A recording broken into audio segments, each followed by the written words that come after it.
Welcome to the Silhouettes of Success podcast with your host, successful entrepreneur, broker, and business mentor, Amber Weitzer.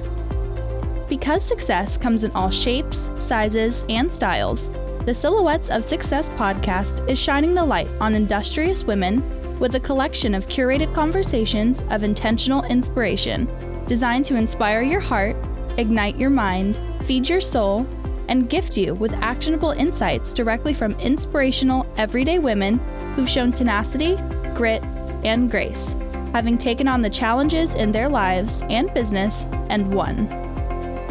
Remarkable, down-to-earth, and relatable, Amber and her guests will share with you uplifting and extraordinary real-life success stories, motivational ideas that just might help spark something within you. With the deepest desire to serve you, help you grow, so you can begin to shine the light that will illuminate your very own silhouette of success. So, let's get to it. Hello and welcome to the Amber Weitzer podcast, Silhouettes of Success. You all know the song, Shines Bright Like a Diamond, and I am not Rihanna. However, I have to insert that because today's VIP featured guest is all of that and so much more. She just illuminates every room that she walks into. It's an extra special day today for our VIP featured guest. But before we get into that, she is a strategic planner and entrepreneur who is the co-founder and CEO of Alchemy Renewable Energy. She has 14 years experience working in and around energy generation and transmission, capital markets, and common sense policy. She has a JD MBA from Marquette University and a BS in finance from Western Illinois University. She's a wife, mother, advocate for community, and friend to so many. Please help me welcome Lacie Clark. Hello, Lacie. Hello, Miss Amber. Thank you for the wonderful introduction.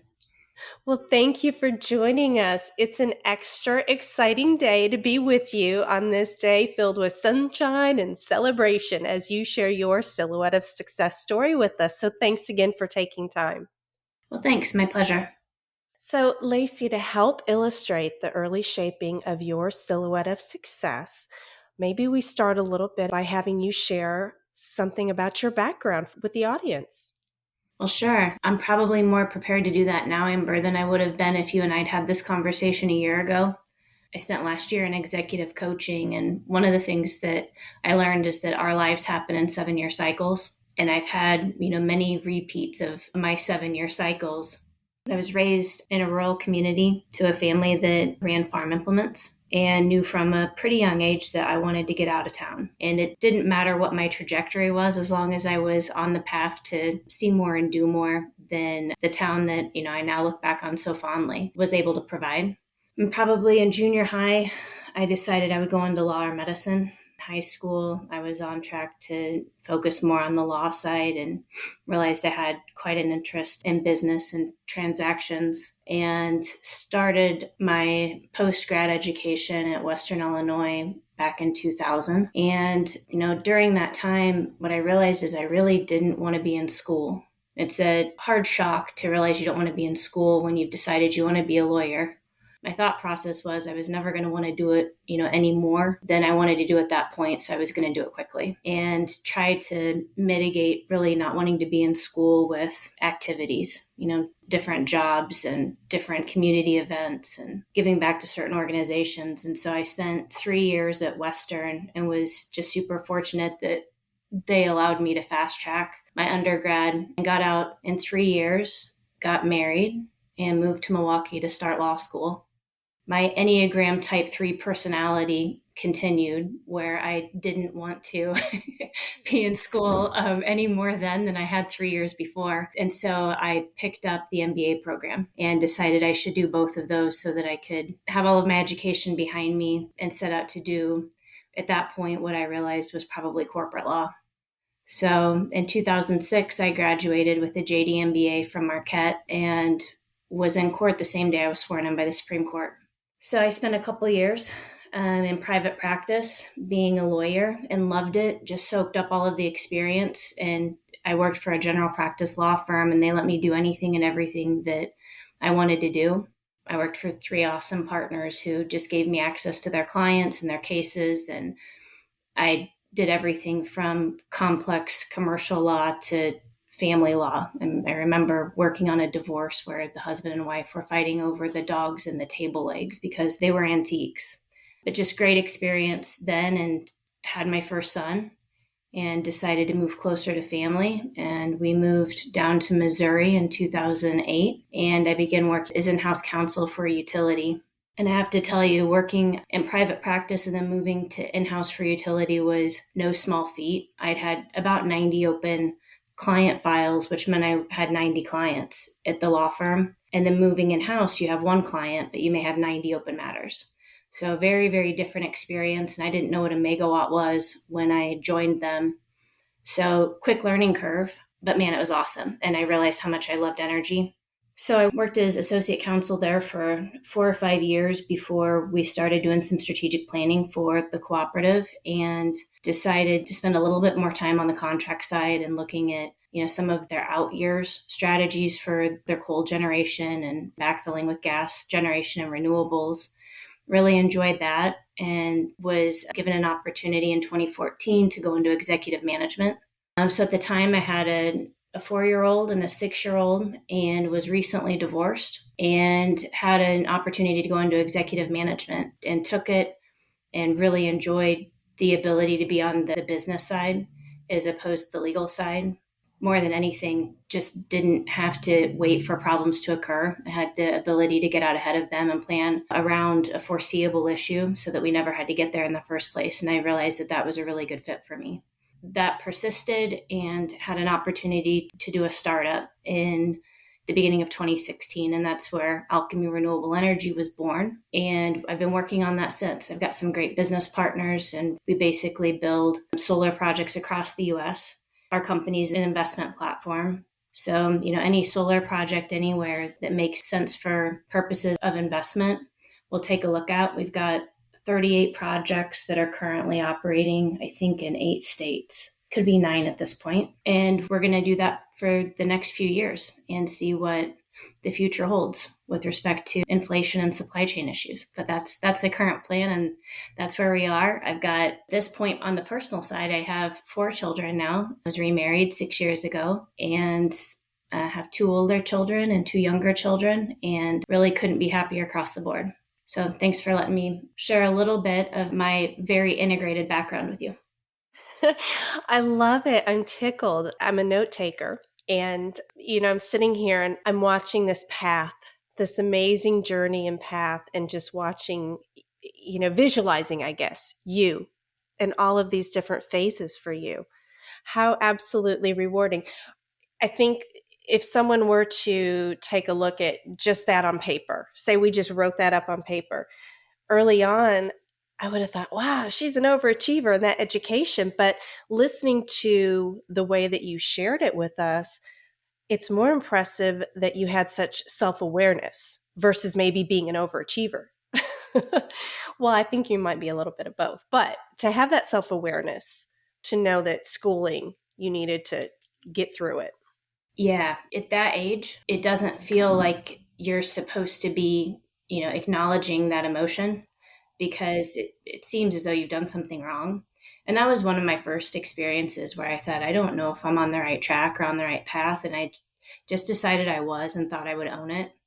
And I'm glad I did. I look back on that. And if I had just stuck to, a 15-hour per semester schedule, I think I would have really gotten burnt out. I don't think I ever would have had the tenacity to pull through after, if I would have gone to 4 years of undergrad and 3 years of law school and 2 years of the MBA program.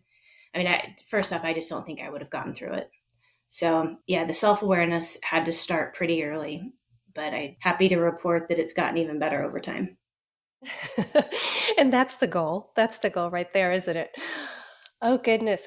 All right, my ladies. So let's switch gears a little bit. And the alarm clock goes off. What does a work or business day look like, a day in the life of Lacie? Are you structured? Do you have a solid routine, or are you more of a spontaneous spirit? I would say that I'm pretty structured. The first thing that happens when I wake up in the morning is I set my intention for the day. So what does the day need from me and what do I need from the day? And, sometimes that has to do primarily with work. Sometimes it has primarily to do with family. But one of my core tenets is work-life integration. And so for the most part, everything is blended, all mixed together. And so most mornings I'm setting my intention for what that day is going to look like and how I can keep my own personal alignment through it, because I get a lot thrown at me through the day that it would be pretty easy to get off kilter. And typically I'll read an excerpt for the day from Jesus Calling, and I'll think through my schedule. I'm 40 years old today, and it's taken me all of these years to say I own my calendar and I own my schedule, and nobody's going to do it for me. So, I think through how I'm going to get the most out of every 30-minute segment that may be on my calendar, and to be present for the meeting that I have. And then I have to figure out if I have to get kids to or from a practice, or if, my team needs me at our office. As it sits today, I've got contractors working at my house. So at what point in time I'm going to go out and coordinate with them. But I think through it at the beginning of the day, and then I'm pretty easygoing on making adjustments through it. I don't get too locked in, and really having a lot going on doesn't cause me any anxiety. But through the day, I have meetings that are on Teams, or fortunately now in person.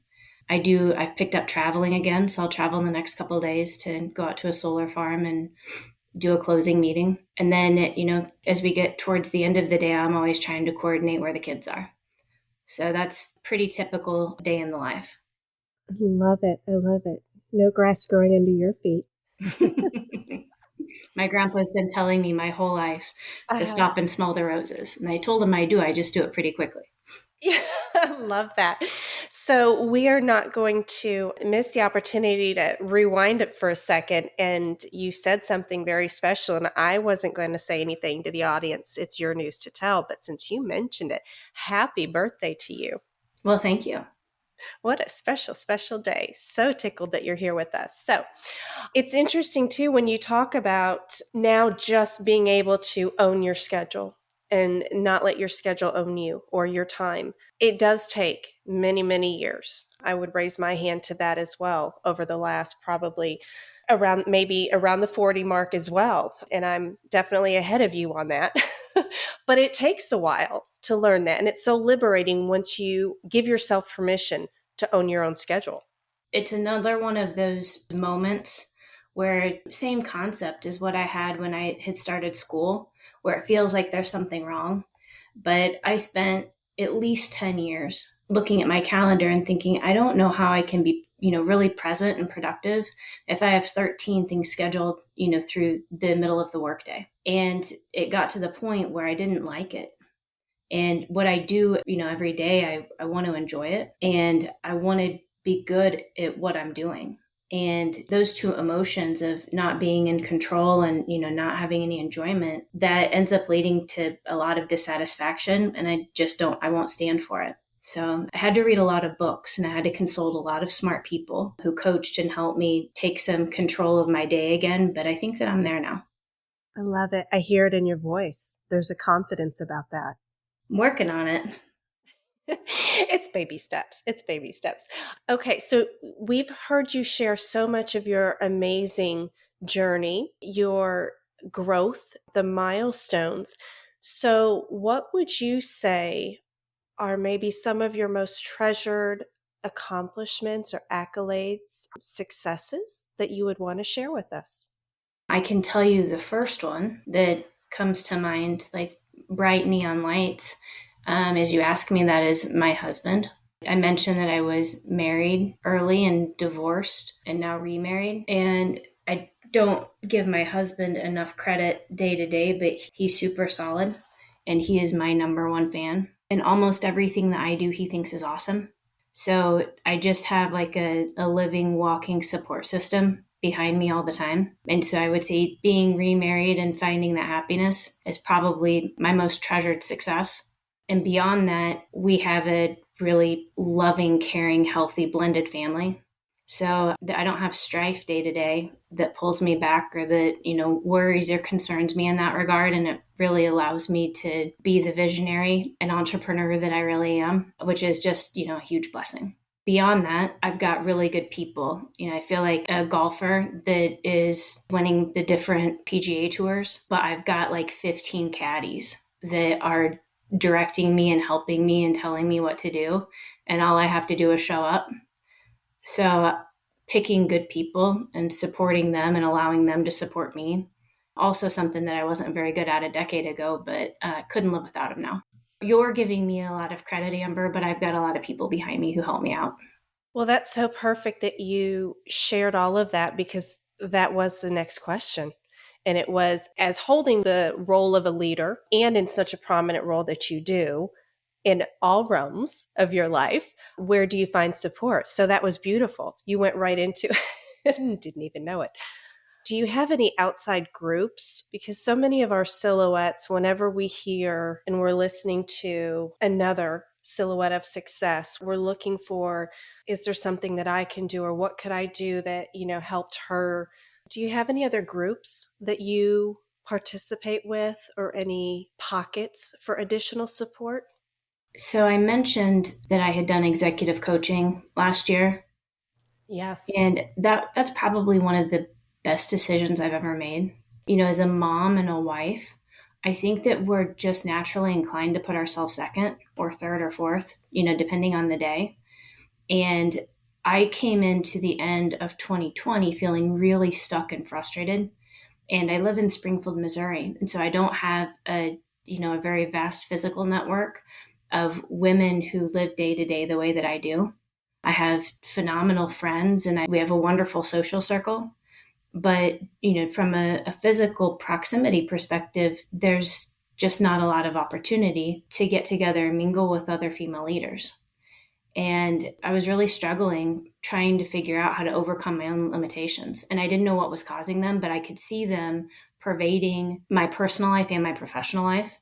And I just serendipitously got connected with a coach in Springfield. And she and I spent all last year working towards me overcoming some of the things that I didn't even know were limiting me. Just, wonderful aha moments that I had. And it took a lot of time that I would have said, a year and a half ago, I didn't have.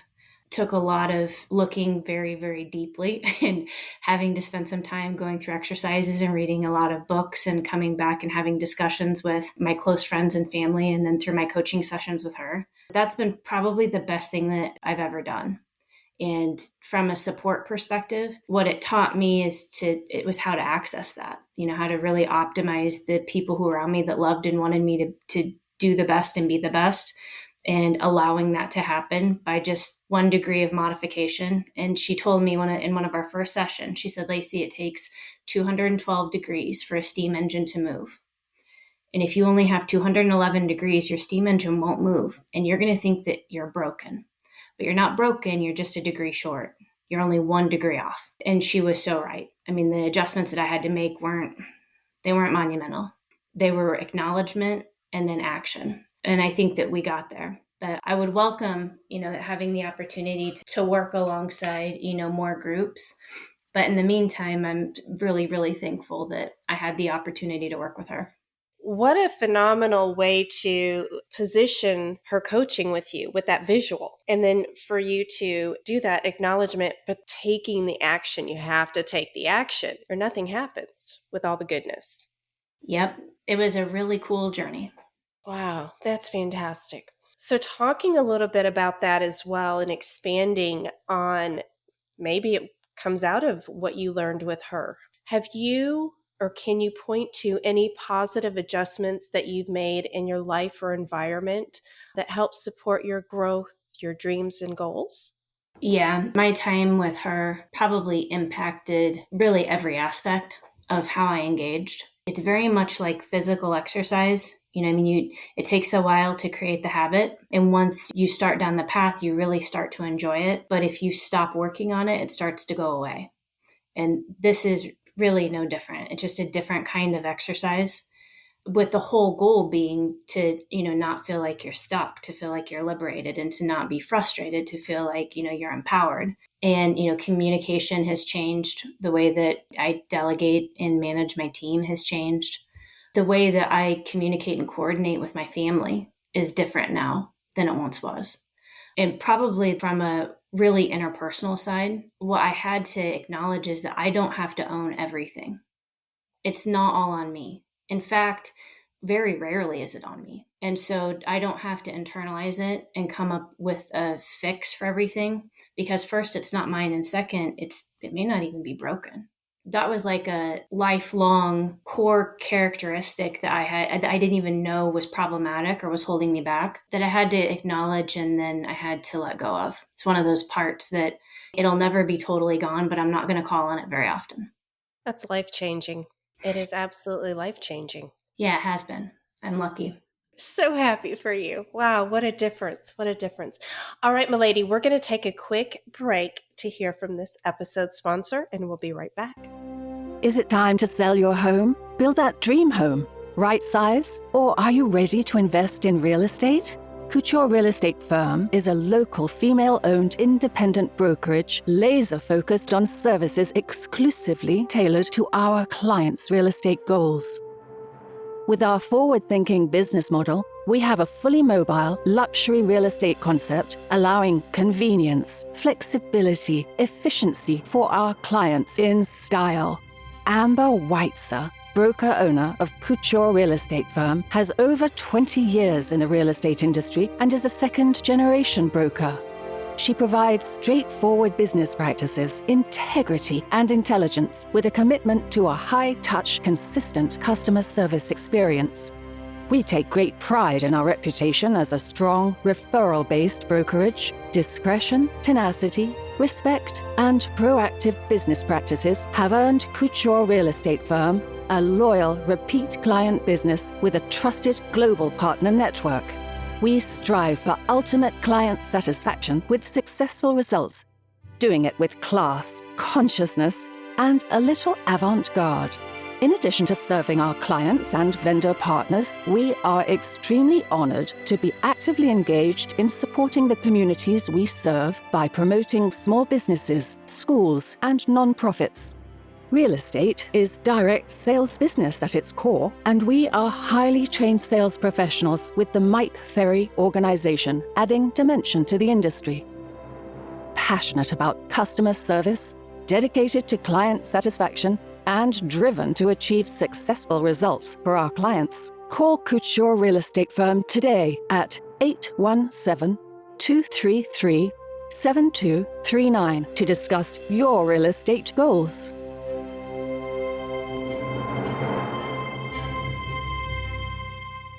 And we are back. Okay, Lacie, we all crave resources that might help inspire or uplift, expand our minds, or encourage us. Do you have a favorite book, a resource, whether it's a mentor, influencer, to share with us, and tell us what makes it a favorite? Okay, let's talk about books. Yes. My children tell me often that I'm a little bit out of the times because I still like paper books. I like to be able to write in them and bookmark them and make notes. And I don't have to have a new book all the time. I love to go back and reread books that have really moved me. And so I have a few favorite books. The book that changed my path in law school and business school was called Peace is Every Step. And I can't pronounce the author's last name appropriately. I know I'm not going to do it any justice, but it's Thich Nhat Hanh. And at a point in your life when everything feels like it's moving really fast, I didn't even understand at that point 20 years ago what meditation was. And I remember reading an excerpt that talked about finding peace in washing dishes. I thought, well, that's the most absurd thing I've ever heard. But then I thought, well, why don't I try? What if I find a way to center myself no matter where I am at any point in time? And holy buckets, that was a game changer for me because I figured out how to do it.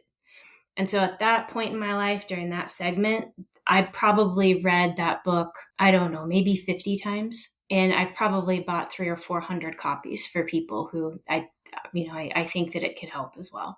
So that early on, that was one of the books that I resorted to because it brought me something that I didn't already have.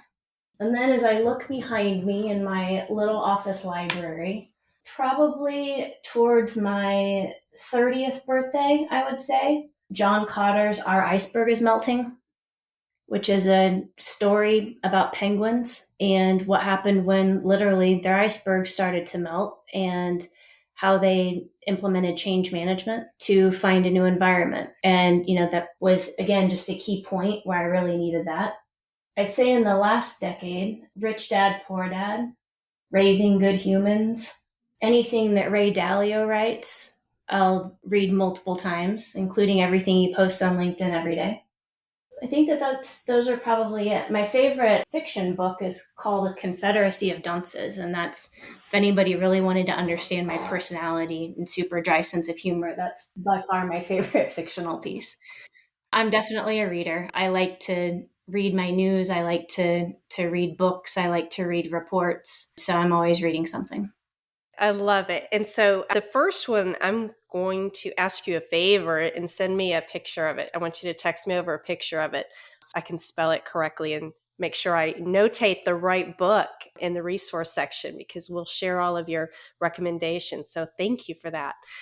So, okay, my lady, I'm watching the clock here, but I want to ask you, what feeds your soul, or how do you relax and unwind?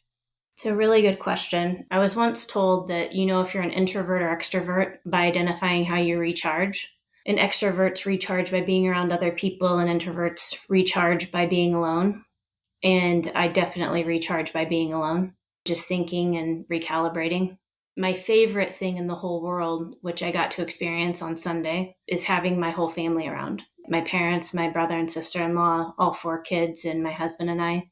And so even though, I feel a lot of repowering by being able to be alone and make lists and think and relax and maybe take a long bath with a glass of wine and a candle, I really do enjoy having our full family together as well. And then probably my biggest repowering, like the best thing that can happen, and Amber, I know you can relate to this. The hardest thing I've ever done in my entire life is be a mom. Right? It's not having the children, it's being a mom, because there's just no answer to the things that we get presented with all the time. And so you constantly feel like you're messing up. And when I see my 11 and 13-year-old boys do something that I'd laid groundwork for, it could be a month or a year ago, there's nothing more rewarding and more empowering to me than having something like that happen. I love that. Yes, we can relate. We can relate, because sometimes you sit there and scratch your head and you're like, now look, I know we've talked about that about, 10 years ago. But yes, when you start to see those things come to the surface, when they're ready to put those tools to use, so yes. Well said, my friend. All right, my lady, it has been such a pleasure visiting with you today and sharing your special day, a part of it, with us. And so as we begin to wrap up and keeping the promise to share intentional inspiration, do you have one piece of key go-to advice that you'd like to share with the audience? Identify your core values and live your life to them. Mine are excellence, tenacity, compassion, and work-life integration. And if I live my life, my relationships, my business to those core values, I find alignment. So create them and live to them. Profound. Love it. Thank you. Thank you. So it is your stage now, even more so. Where can our audience go to find and connect with you and support you in your continued success? You can find me most active on LinkedIn. You can find me less active elsewhere, but I check in most often on LinkedIn. Our company website is alchemyenergy.com, and you can find me on LinkedIn just by searching Lacie Clark. Perfect. And we will be sure and share that link and those connections in the resource section to make it easy on the audience to connect with you, learn more about what you're doing, and support you in your continued success. Lacie, thank you once again for sharing your time, your heart, your energy, and your silhouette of success with us. You are an inspiration to us all. Thank you, Amber. Really appreciate the opportunity. It's a pleasure, my friend. Thank you for joining us on this episode of the Silhouettes of Success podcast. If you enjoyed the show, make sure you subscribe so you don't miss out, and join us for all the new episodes. We are here for you and with you. We encourage you to share this podcast on all your socials and pass on the light to help illuminate another silhouette of success. Amber would love to hear from you, and you can find her on Facebook, LinkedIn, Instagram, or head over to amberweitzer.com. Let's connect. Help us all shine and leave us a review too. To find out the latest ways to inspire your heart, ignite your mind, and gain actionable insights, subscribe at amberweitzer.com. We are honored, humbled, and full of joy that you've tuned in. Remember, you are exactly where you need to be, right here with us. This is the Amber Weitzer Podcast, Silhouettes of Success.